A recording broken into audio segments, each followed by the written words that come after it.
Hi everyone, welcome back to our channel ఆహా మన వంటలు. ఇప్పుడు మనం 2 నెలలకు పైన నిల్వ ఉండే మామిడికాయ పులిహోర గుజ్జుని ఎలా తయారు చేసుకోవాలో చూద్దాం. సమ్మర్ సీజన్లో మాత్రమే దొరికి ఈ మామిడికాయలను మనం పులిహోర గుజ్జులాగా తయారు చేసుకొని 2 మంత్స్కి పైన నిల్వ ఉంచుకుంటే మనకి అన్నం రెడీగా ఉంటే చాలండి. ఈ గుజ్జును కలుపుకుంటే మనకి మామిడికాయ పులిహోర రెడీ అవుతుంది. మామిడికాయ గుజ్జు చూడండి, కలర్ఫుల్గా ఉంది కదా. ఈ మామిడికాయ పులిహోర గుజ్జుని చాలా ఈజీగా తయారు చేసుకోవచ్చండి. మామిడికాయలు తురిమి పెట్టుకుంటే చాలు. పుల్లగా గట్టిగా ఉన్న మామిడికాయలని ఉప్పు వేసి శుభ్రంగా కడిగి మళ్ళీ తర్వాత పీల్ చేసుకుని పక్కన పెట్టుకోవాలి. ఈ రా మ్యాంగోస్లో విటమిన్ సి ఎక్కువగా ఉంటుంది. మళ్ళా విటమిన్ ఏ, విటమిన్ కే వంటివి ఉంటాయి. ఫైబర్ ఉంటుంది.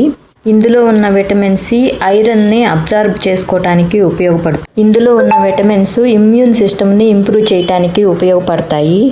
రా మ్యాంగోస్లో ఉన్న fibre, antioxidants, low glycaemic index మూలాన షుగర్, కొలెస్ట్రాల్ లెవెల్స్ని కూడా కంట్రోల్ చేయడానికి ఉపయోగపడతాయండి. ఇంతే కాదండి, చెప్పుకుంటూ పోతే హార్ట్ హెల్త్కి, లివర్, హెయిర్, స్కిన్ హెల్త్కి కూడా బాగా ఉపయోగపడతాయి.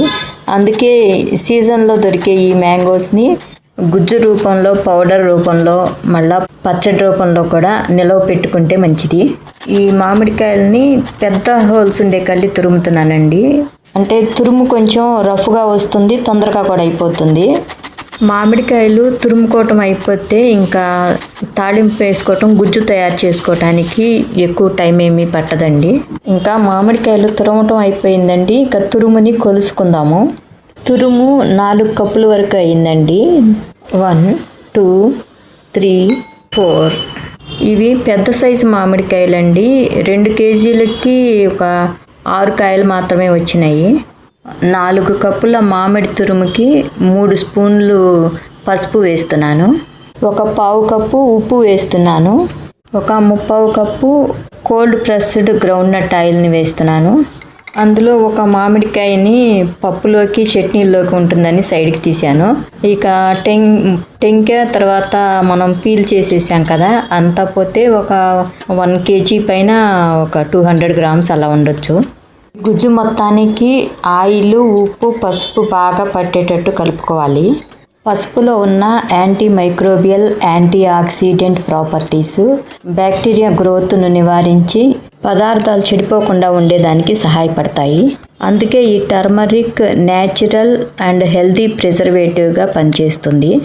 ఇంకా ఈ గుజ్జుని తాళింపు వేసుకోవాలి. తాళింపు కోసం ఒక 8 ఎండుమిర్చి, ఒక 12 వరకు పచ్చిమిర్చి, కడిగి ఆరబెట్టుకున్న ఒక గుప్పెడు కరివేపాకు, మళ్ళా ఒక 2 స్పూన్స్ పచ్చిశనగపప్పు, 1/4 కప్పు ఆవాలు, 1.5 టీ స్పూను జీలకర్ర, 1 స్పూను ఇంగువ, 1/4 టీ స్పూను మెంతులు కావాలి.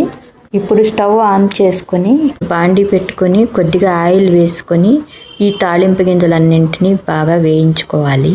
ఆయిల్ ఎక్కువగా కాగితే ఆవాలు మాడిపోతాయని ఫస్ట్ పచ్చిమిర్చిని వేస్తున్నాను. పచ్చిమిర్చిని కొంచెం సైడ్కి జరిపి ఆవాలు ఆయిల్లో వేస్తున్నాను. బాండీ పెద్దదిగానే ఉంది కాబట్టి ఎలా వేసినా ఫ్రీగానే ఏగుతాయి. ఆవాలు కొంచెం చిటపటలాడిన తర్వాత ఎండుమిర్చిని కూడా వేసి వేయించుకోవాలి. ఇవి కూడా కొద్దిగా వేగిన తర్వాత మిగిలిన తాళింపు గింజలు అంటే పచ్చిశనగపప్పు, జీలకర్ర, మెంతులు కూడా వేసి ఒకసారి కొంచెం అవి కూడా వేగిన తర్వాత 1 స్పూను కారము, 1 స్పూను ఇంగువ కూడా వేసి లైట్గా వేగిన తర్వాత ఇంకా ఇమ్మీడియట్గా మామిడి గుజ్జును వేసేయాలండి. తాళింపు మొత్తం మామిడి గుజ్జుకి పట్టేటట్టు కొంచెంసేపు లో ఫ్లేమ్లో కొంచెం అట్లా కలుపుకుంటూ ఉడికించుకోవాలి. ఎక్కువసేపు ఏమీ వేగాల్సిన పని లేదండి. ఇప్పుడు వేయించి పొడి చేసి పెట్టుకున్న 1/2 టీ స్పూను మెంతుల పొడిని కూడా యాడ్ చేసి తర్వాత 1/4 కప్పు బెల్లం కూడా వేసి గుజ్జులో కలిసిపోయేటట్లు కలుపుకోవాలి. ఫైనల్గా 1/2 టీ స్పూను జీలకర్ర పొడి, 1/2 టీ స్పూను ధనియాల పొడి వేస్తే ఫ్లేవర్ చాలా బాగుంటుందండి. అన్నీ కలిసేటట్లు ఒకసారి బాగా కలుపుకుంటే ఇక మామిడికాయ పులిహోర గుజ్జు రెడీ అండి. ఇప్పుడు ఈ గుజ్జుని ఒక బౌల్లోకి తీసుకొని బాగా చల్లారనివ్వాలి. మామిడికాయ గుజ్జు చూడండి ఎలా వచ్చిందో. ఇప్పుడు ఇంకొద్దిగా ఆయిల్ కూడా కలిపి ఇంకా బాటిల్స్లోకి నింపుకొని గాలిపోకుండా గట్టిగా క్లోజ్ చేసి ఫ్రిడ్జ్లో పెట్టుకుంటే 2 నెలలకు పైనే ఉంటుందండి. ఇలా పులిహోర గుజ్జు రెడీ చేసి పెట్టుకుంటే టైము సేవ్ అవుతుంది. తర్వాత మామిడికాయల సీజన్ అయిపోయిన తర్వాత కూడా మామిడికాయ పులిహోర తినొచ్చు అనమాట.